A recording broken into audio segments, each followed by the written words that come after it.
جانتی ہوں بہت مشکل ہوتا ہے آدھی رات کے وقت نیند سے بیدار ہو کر اپنا بستر چھوڑنا، لیکن جس بندے کو اللہ سے محبت ہو تو پھر اسے سرد ہو یا گرم موسم سے فرق نہیں پڑتا۔ اور پھر تہجد تو ایک ایسا عمل ہوتا ہے جس میں بندہ اللہ سے اپنی ہر بات منوا لیتا ہے۔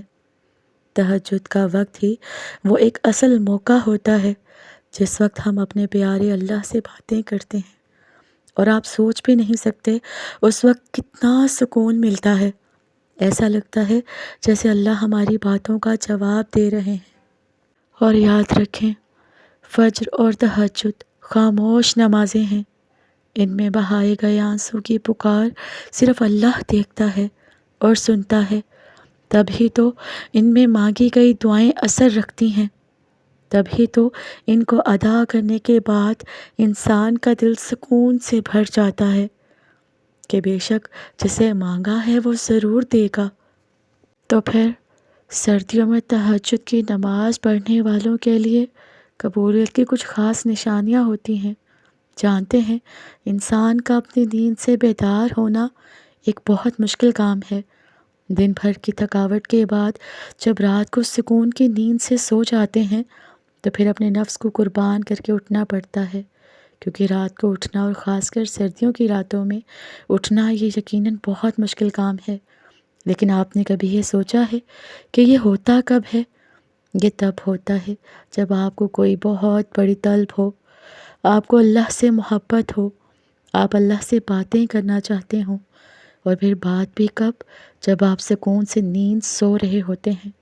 اور یہ بہت بڑی سعادت کی بات ہے کہ سردیوں کی سرد ترین راتوں میں جب کوئی اٹھ کر اللہ کے سامنے کھڑا ہو جائے اور کہے کہ اے اللہ پاک، میں آ گیا تیرے در پر، تو سوچیں ایسے میں اللہ ایسے لوگوں سے کتنا خوش ہوتے ہوں گے نا، اور ان کے لیے کیا کیا فضیلتیں اور انعامات اللہ نے رکھے ہوں گے، اس کا تو آپ بس اندازہ ہی کر سکتے ہیں۔ سنا ہے جب کوئی نوجوان سردیوں کی ٹھنڈی راتوں میں اپنے گرم اور سکون دہ بستر کو چھوڑ کر نماز تہجد کے لیے اٹھتا ہے، وضو کرتا ہے اور اللہ کے سامنے نماز کے لیے کھڑا ہو جاتا ہے، تو جب وہ اللہ کے سامنے سجدہ ریز ہو جاتا ہے نا، تو اللہ اس کو دیکھ کر مسکراتا ہے۔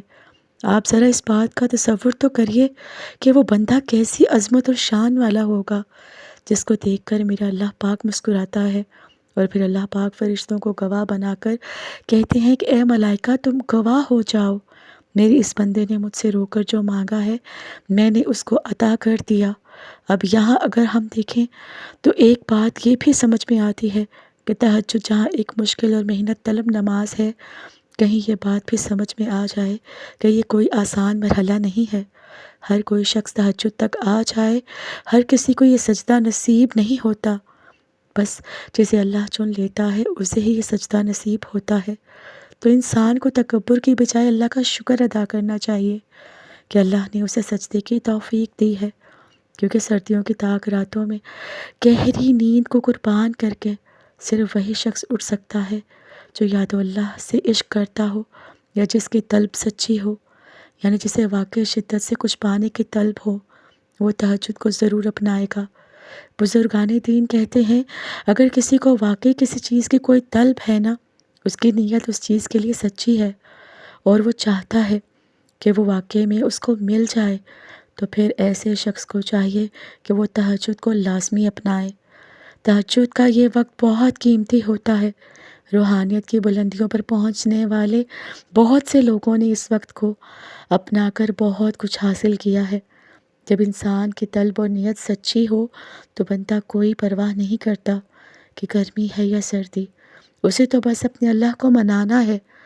اور تجربات اور مشاہدات سے یہ بات ثابت ہوتی ہے کہ وقت تہجد جس نے جو مانگا اللہ نے اسے اس سے بڑھ کر عطا کیا، اور جس طرح اللہ تعالیٰ نے دن کی روشنیوں کو ڈھلنے کا وقت مقرر کر رکھا ہے، ویسے ہی اس نے رات کے اندھیروں کا ختم ہو جانے کا وقت بھی مقرر کر رکھا ہے۔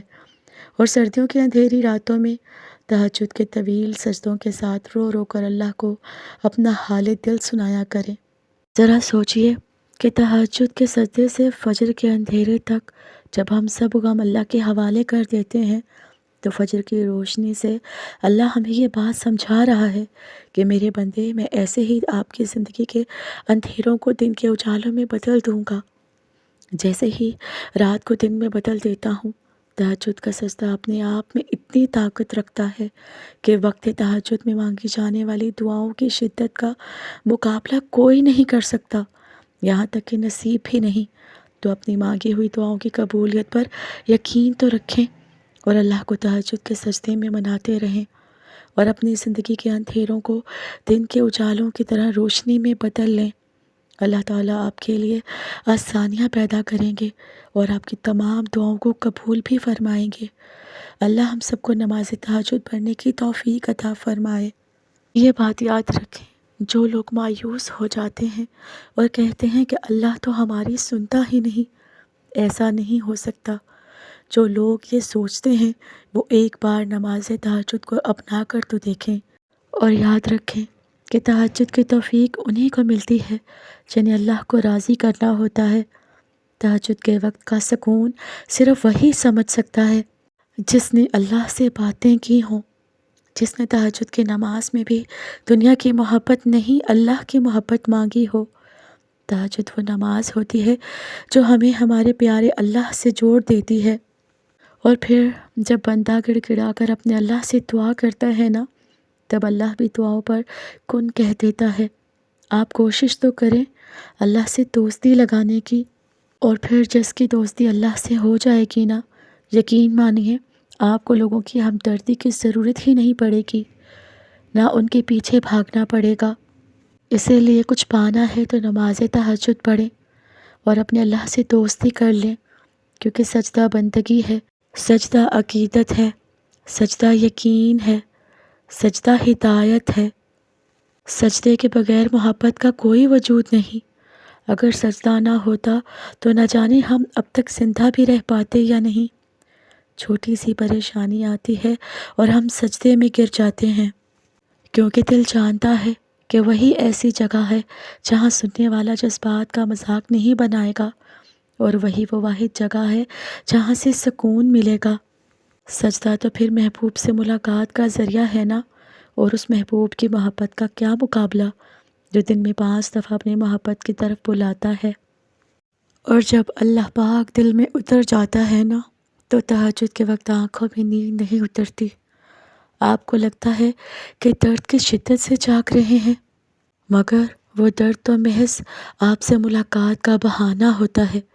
جیسے ہنساتا ہوا اور رلاتا اللہ رب العزت ہے، ویسے ہی جگاتا اور سلاتا بھی وہی ہے، اور وہ کچھ راتیں نیند خالی رکھتا ہی اس لیے ہے تاکہ اس کا بندہ اس سے باتیں کرے۔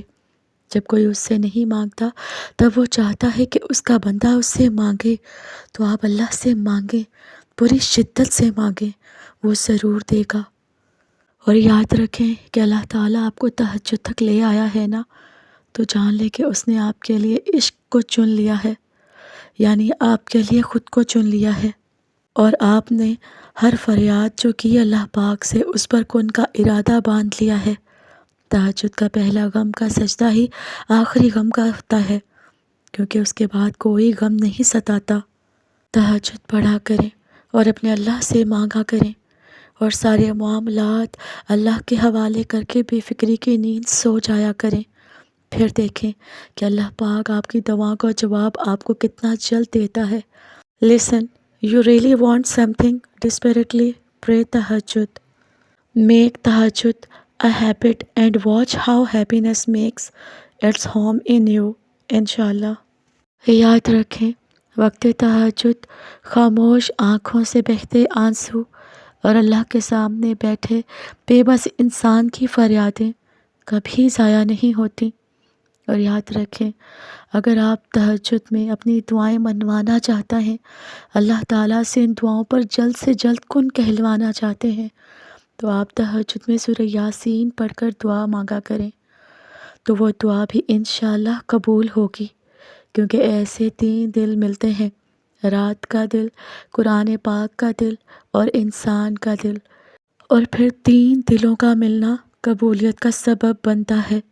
حضرت علی رضی اللہ تعالیٰ عنہ نے فرمایا، لا حاصل کو اگر پانا چاہتے ہو تو تہجد پڑھا کرو، کیونکہ جو نصیب میں نہ ہو اسے تہجد کی دعائیں مقدر میں لے آتی ہیں۔ میری اللہ پاک سے دعا ہے کہ اللہ پاک ہم سب کی دعاؤں کو قبول و منظور فرما دے، آمین ثم آمین۔